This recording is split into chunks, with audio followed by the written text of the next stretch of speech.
Welcome to Classic Comedy of Old Time Radio. I'm your host, Ron Eckelbarger. Once again, we get to laugh along with Bob Hope. This is episode number 437 of The Bob Hope Show, which originally aired on December 20th, 1949.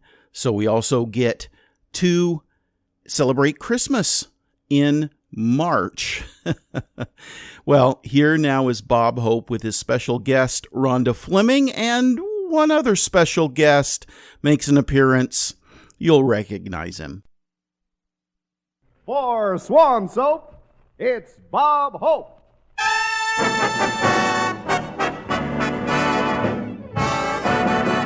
With Doris Day, Jack Kirkwood, Irene Ryan, yours truly, High Averback, Les Brown and his band of renown, and our special guest, Rhonda Fleming. And here he is, Rudolph, the swan-nosed reindeer, Bob Hope. Thank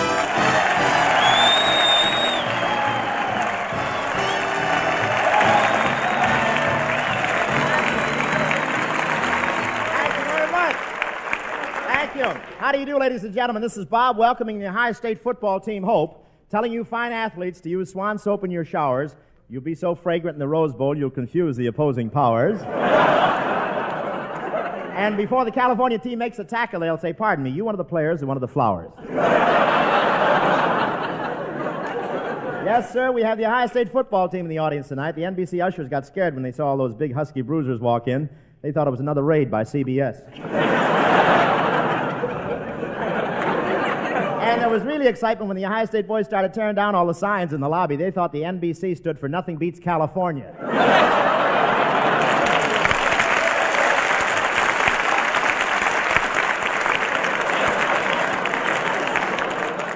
And are these boys rugged? I ate with them at the training table today, and they have a different way of passing things.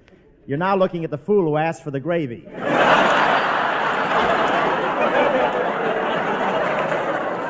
Isn't this a nice polka dot suit, huh?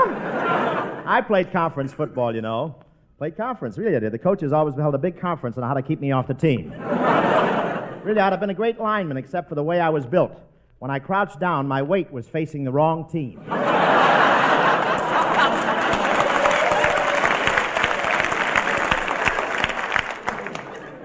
The Ohio coach, Wes Fessler, came prepared for his visit to California. He made all the fellas bring overcoats, raincoats, sunsuits, snowsuits, and diving helmets. But we fooled them. They were here 4 hours, and they ran out of clothes.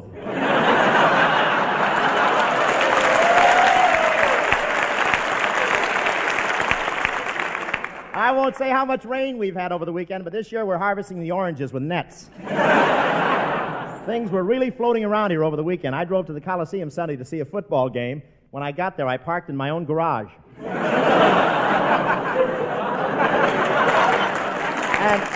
And before the game, they tossed to see what team would have the tide with it.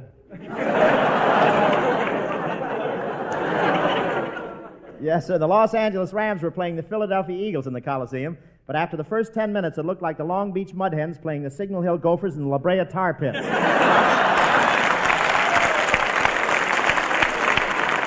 The whole thing looked like a taffy pull in a coal mine. I've never seen anything like it. I was surprised to hear the Ohio State team is staying in Pasadena. Pasadena. Well, we all have to go sometime.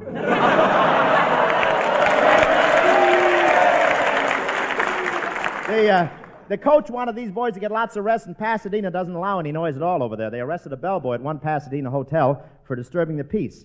He served an Alka-Seltzer without a silencer. And if you take an Alka-Seltzer in Pasadena, you have to go to Glendale to burp. What a ritzy town. They stop you at the city limits and make you exhale your smog. They're very snobbish in Pasadena. They believe if you don't live a good life, when you die, you go to Los Angeles. I'm talking pretty fresh about Pasadena for a guy who needs tickets to the Rose Bowl. Those tickets are harder to get right now than a bath in New York. It's pretty hard to convince Californians that there's a water shortage in New York, but there is. It's so dry there, I got a letter from New York yesterday, and the stamp was pinned on the envelope.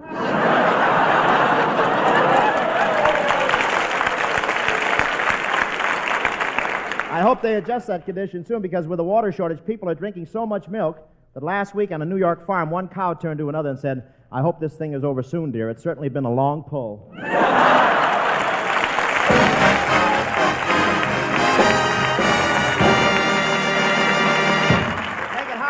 You know, ladies, taking a bath should be more than just a means of getting clean. A bath should be an invigorating experience that leaves you looking your best and feeling as good as you look. Well, that's the kind of bath you enjoy when you use Swan soap. For Swan's wonderful free sudsing action whips up an ocean of rich, creamy lather that caresses your skin, brings out your loveliest you, and leaves your face, hands, and body feeling relaxed and refreshed. It's Swan's mildness and purity that makes this white floating soap a natural choice for baby's bath, too, and for washing your most delicate fabrics. But there's nothing delicate about Swan soap's free sudsing action in the dishpan. It makes short work of dirt and grime. Get you out of the kitchen in half the time. No wonder this miracle soap is an all-American favorite for all washing chores. Try it yourself. Get Swan tomorrow, the all-purpose soap with that wonderful free sudsing action for face, hands, bath, and dishes. Ladies and gentlemen, one of the big thrills in making Paramount's new picture, The Great Lover, was the privilege of playing opposite one of the screen's newest and loveliest stars. And here she is, that gorgeous atomic redhead, Miss Rhonda Fleming.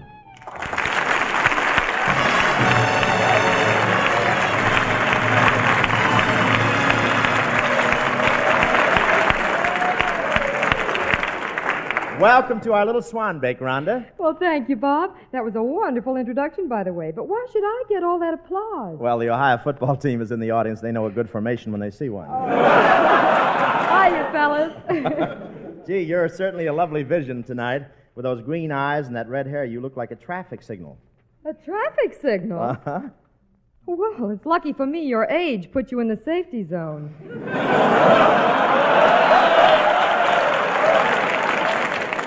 Rhonda, we could go further, you know.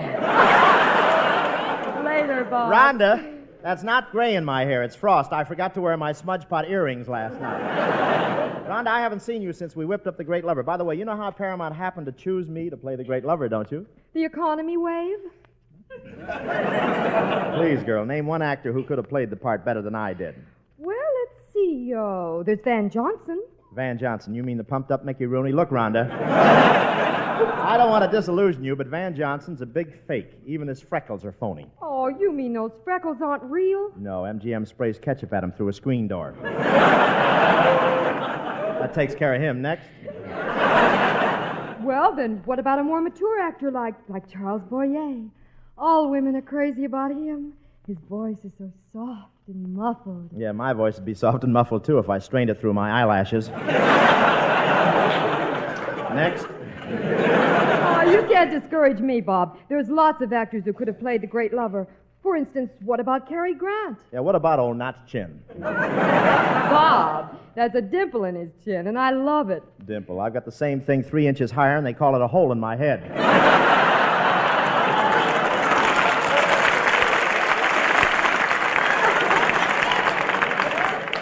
But honestly, Bob, making the picture was lots of fun. And I especially enjoyed the song number we did together. Yeah, hey, while you're here, why don't we knock out a quick chorus of Lucky Us with scenes to match? All right. I always wondered what happened to that couple in the song. Just a bungalow for two, so right for each other. We won't need a view, we'll see one another. No glamour around us. But aren't you glad we found us, gee? Lucky us. Imagine, Robert, we're actually married at last. Yeah, and wasn't it a wonderful honeymoon? Mm-hmm. But I still think we should have gone together.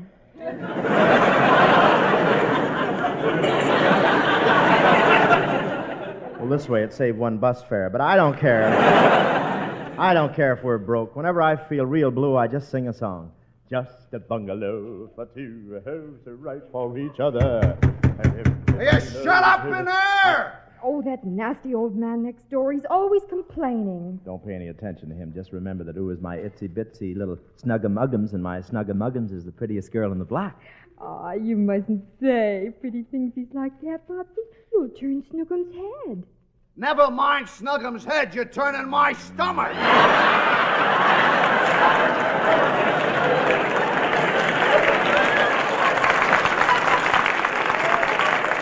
Darn him, he gets me all confused.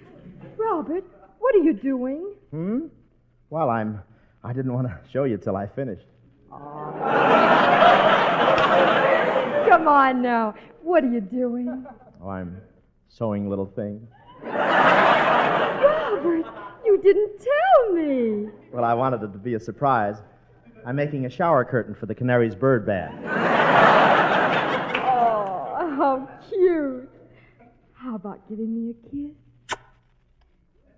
Okay, we'll handle this, kid. Don't worry.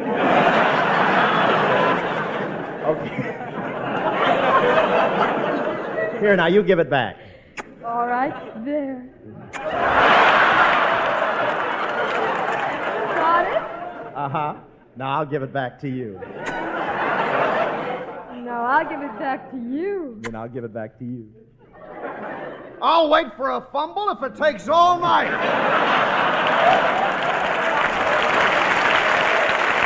Darling that guy. So we won't eat crepes, Suzette. They make you so weighty. We'll eat what Grandma ate.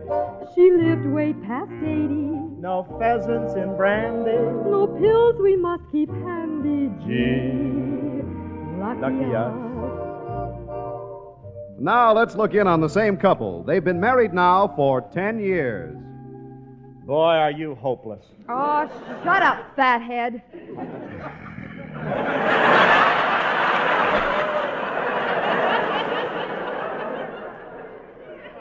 Pretty vicious reading, I thought. 10 years we've been married and you ain't learned to cook yet. What happened to the sardines Well, tonight? how should I know? When I got ready to serve them, all I did was pour something over them called vodka. Yeah, I wondered why they were whipping each other with a celery and yelling, Mule Train!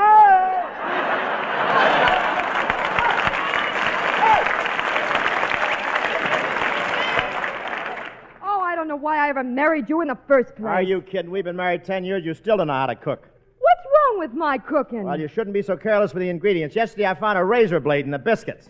Did you really? Yeah, now I'm worried. The Cocker Spaniel's missing.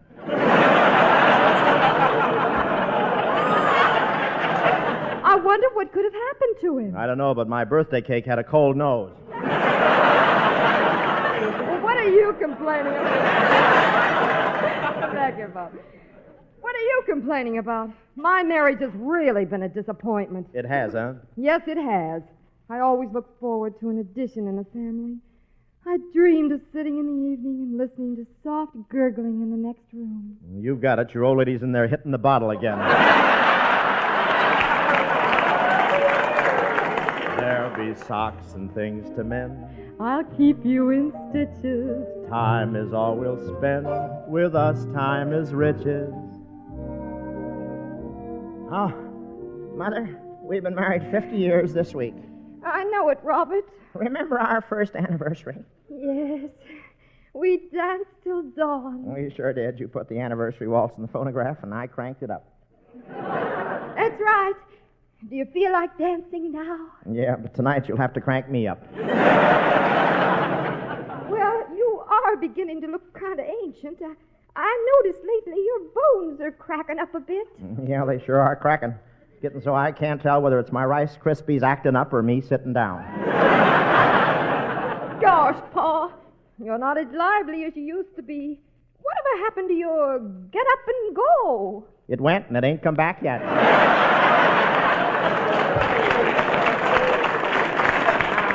Don't bother me for a few minutes, Mo. I'm kind of busy here. I'm writing a letter, and if I get the right kind of an answer, they'll be calling me the great lover again.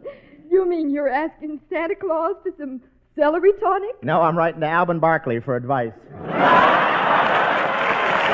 happy, so humble, too much in love to grumble. Gee, lucky us.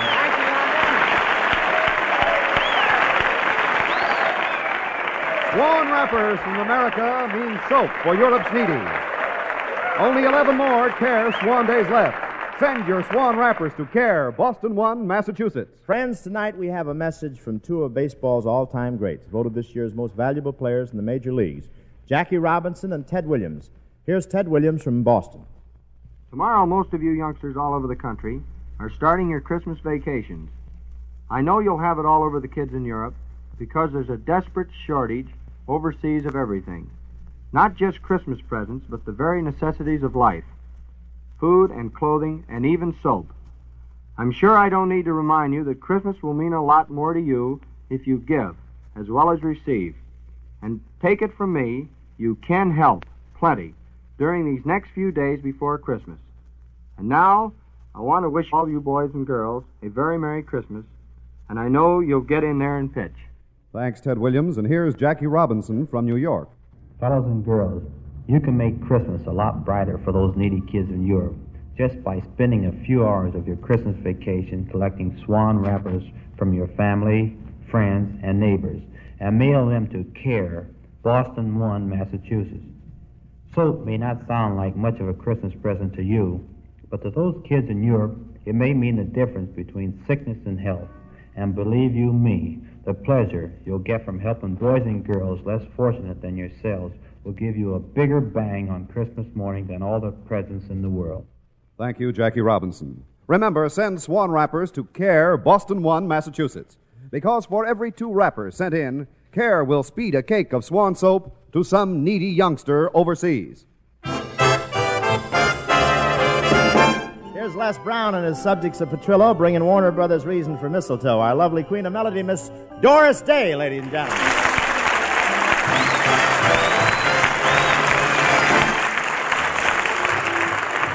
Here comes Santa Claus, right down Santa Claus Lane. Vixen, a Blitzen, and all his reindeer are pulling on the rein.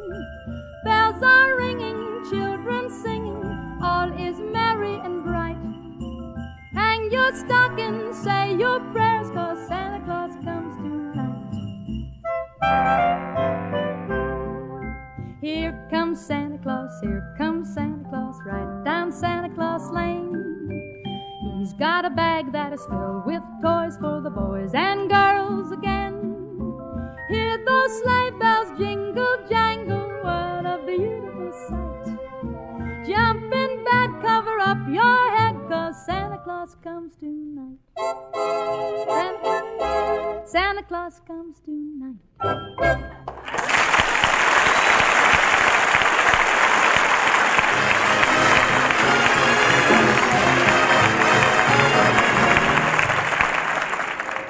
Ladies and gentlemen, there are only 4 more shopping days until Christmas. As usual, Bob Hope neglected to do all his Christmas shopping.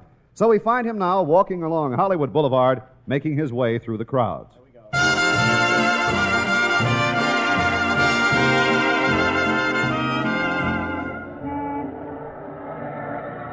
Gee, what a sight Hollywood Boulevard is. People milling around, sirens going, cops arresting pickpockets, streetcars bumping into automobiles, automobiles bumping into pedestrians, and above it all, a loudspeaker playing a record of Some Enchanted Evening.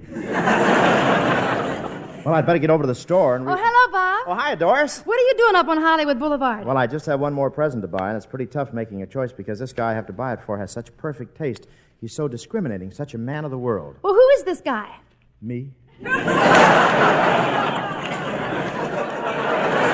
What would you suggest, Doris? How about a full-length mirror?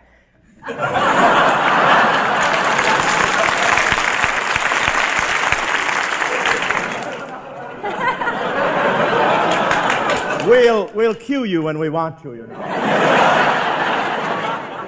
No, I've got a full-length mirror, Doris. I've got one of those already, and it's got a special attachment. A special attachment? Yes, every time I look at myself, a hand comes out and slips me a note that says, "Oh, you beautiful doll." You know, Bob, I don't know what to get you for Christmas. Well, Doris, I don't want to seem ungrateful, but please don't give me a present this year that you've knitted. You know how you get carried away when you start knitting. Oh, was the sweater I made for you last year too big? A little bit, but it came in handy. I now have the only Buick in town with a turtleneck slipover. Well, Paramount gave me the measurements.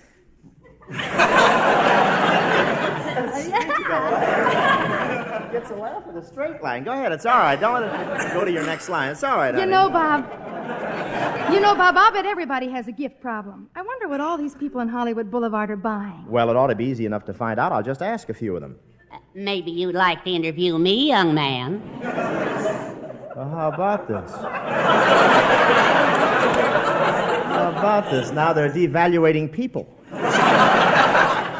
Well, maybe you can help me, sir. I'm trying to find out what sort of gifts people are buying up here on Hollywood Boulevard. Well, I'm trying to buy something for my wife, Maggie, and she's such a problem. Well, why is that? She weighs 370 pounds and has 4 chins. Oh, our married life isn't very happy. Why not? I never see Maggie alone. Well, what are you going to buy your wife? Oh, dear, I just don't know what to get her. Last year, I bought her a bathing suit, but she didn't look very good in it. Because she's so heavy? No, it's on account of her tattoos. You married a tattoo woman? Yes, I had to. I couldn't afford a television set.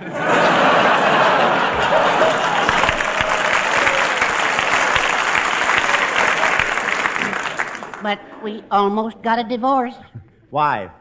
I'd seen the picture before.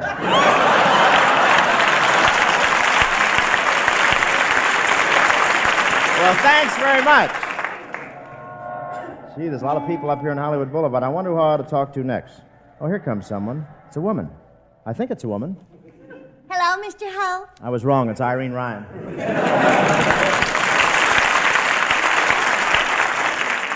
Are you up here buying Christmas presents, Miss Ryan? Yes, I just came out of the Broadway Hollywood, and it was so terribly crowded that I got shoved along into the furniture department, and a terrible thing happened. What's that? Before I knew it, I'd been gift-wrapped and sent to a family in Glendale as an early American coffee table. Well, there is a resemblance. You both have knotty pine legs. I know. Aren't they sporty?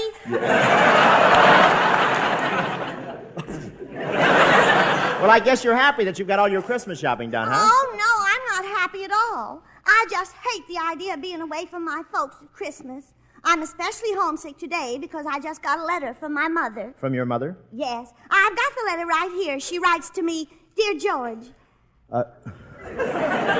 Dear George? Yes. I always wore my brother's hand-me-down clothes, and we never got around to telling Mother.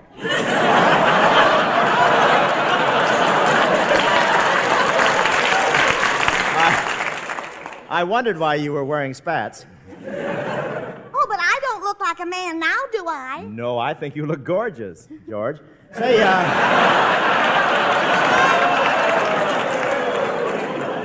worked that out pretty well, you know.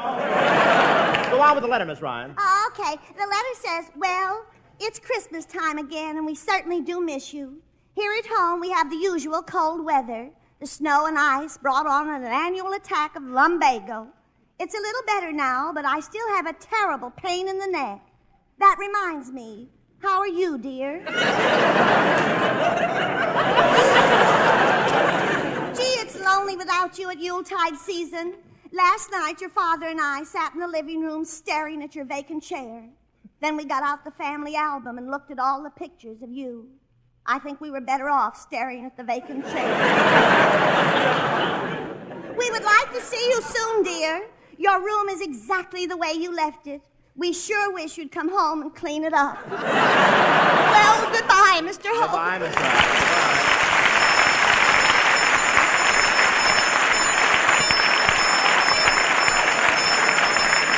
Say, there's that Santa Claus I've been seeing on the boulevard lately. Think I'll go over and talk to him. Oh, hi, Sandy. What's the good word? Put something in the pot, boy.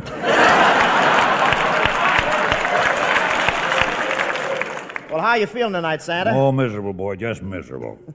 I'm so miserable I could be the West Coast distributor for misery. I caught an awful cold last night. Merry Christmas, everybody.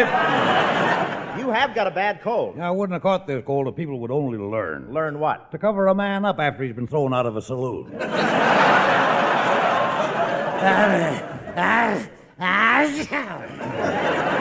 Should have worn my windshield wiper.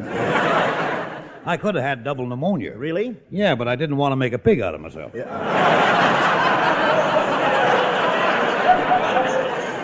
Come on, put something in the pot, boy. Well, what are you doing for your cold, Santa? I was going to buy some cough drops, but they cost a lot of money, and I was going to buy some bromoquinine, but I didn't want to spend the money for that either. You know, there's a lot of scotch in you. Well, don't stand so close to me. You won't notice it.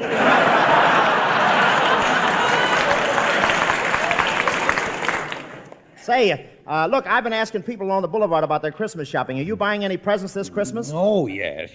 I was trying to get something for Mom, but she's so hard to buy for, you know. Pop gets her everything. Why, is he wealthy? No, he's a shoplifter. When he walks out of the May Company, the whole left side of the building sags. Merry Christmas, everybody.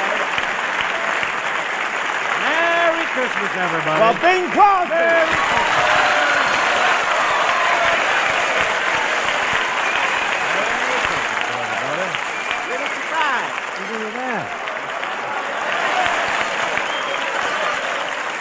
California he's wearing there. You want to get us want to get killed? How are you, Dad? Nice of you to drop in.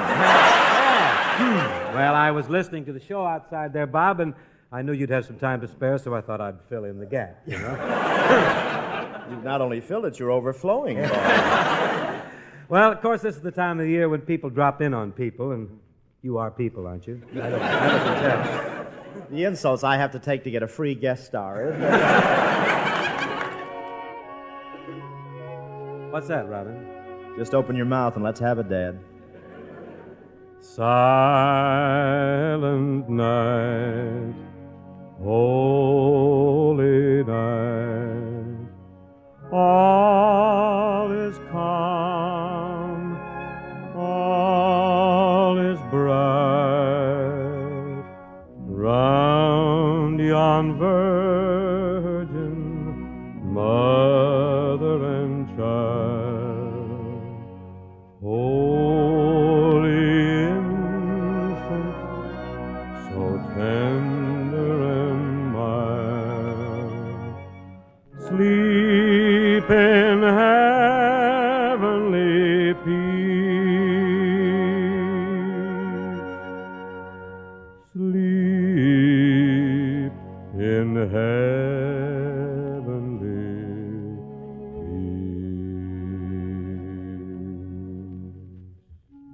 Yes, sir. What a fortunate family the Crosbys are to be able to sit around the tree on Christmas Eve and sing the carols with Tin Pan Alley's St. Nicholas, the one and only Dare Bingle. You know, every Christmas my kids, Linda and Tony and Nora and Kelly, throw it in my teeth. Daddy, why can't you sing like Mr. Crosby? That's very gracious of you, Robert, but when Gary, Dennis, Philip, and Lindsay gather to sing the carols, I want to tell you I'm just the fifth in the foursome. Besides, on Christmas Eve, the gang discussed matters of far greater importance than Daddy's music. And don't we all? You know, on Christmas Eve, our thoughts and our thanks go out to the mothers and dads of more than 300,000 young men who traded their lives for our freedom, and to the thousands of their buddies who'll be spending another Christmas in our veterans' hospitals. You mind if I throw in something personal here, Robert? This is the time for it, Harry. Well, Bob, when a Hope and a Crosby get together, things usually get a bit zany. But crowding Christmas as we are, I'd like to take my hair down. Up, no cracks here. And tell you very sincerely, Santa Claus couldn't bring me anything I value more dearly than a lifelong lease on the good fortune that has given me so many good friends. It's wonderful. Sign right here. I'll go for that. Merry Christmas, Bing. Merry Christmas, Bob. Merry Christmas, Merry Christmas, friends.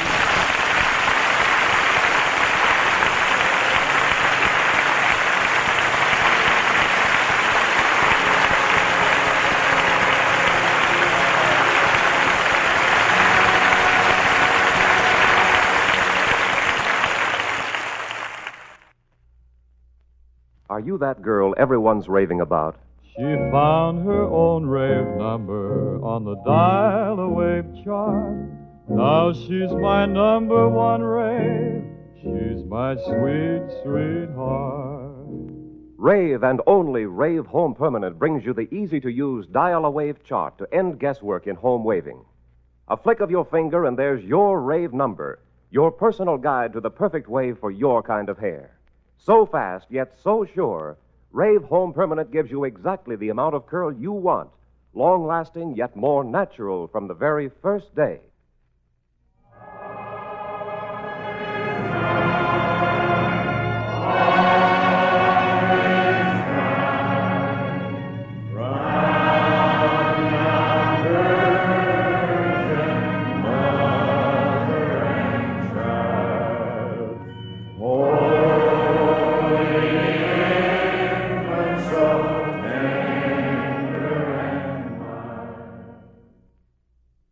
Coming up, it's Fibber McGee and Molly on NBC. KFI and KFI-FM Los Angeles. Rhonda Fleming was born Marilyn Lewis in 1923. She began working as a film actress while she was still in high school at Beverly Hills High School, and she was discovered by Hollywood agent Henry Wilson when she was simply walking across a street. He's the one who changed her name to Rhonda Fleming. Here's what Fleming said, quote, "It's so weird. He stopped me crossing the street. It kind of scared me a little bit. I was only 16 or 17. He signed me to a 7-year contract without a screen test. It was a Cinderella story, but those could happen in those days." Unquote. She had smaller parts for about 6 years until her breakout year in 1949, which is the year that we were just listening to this broadcast. She starred in 2 films, A Connecticut Yankee in King Arthur's Court with Bing Crosby, who, interestingly enough, was the special guest on the show today, and then, as you heard, also in the movie The Great Lover with Bob Hope. These 2 films in 1949 made her a star. Over her career, which prime time of her career was the mid-40s to the mid-60s, she starred in almost 50 movies. She also did a lot of television and radio. She launched a nightclub act even, just to see if she could do it at the Tropicana in Las Vegas, and she could do it. She did it. It was a big hit. And then in 1960, she said that she was going to be semi-retired because she had invested her money well and made some good profits from real estate. But she continued making guest appearances on television and even a few appearances in movies after that date of 1960. Rhonda Fleming died not even 6 months ago, in October of 2020. She was 97.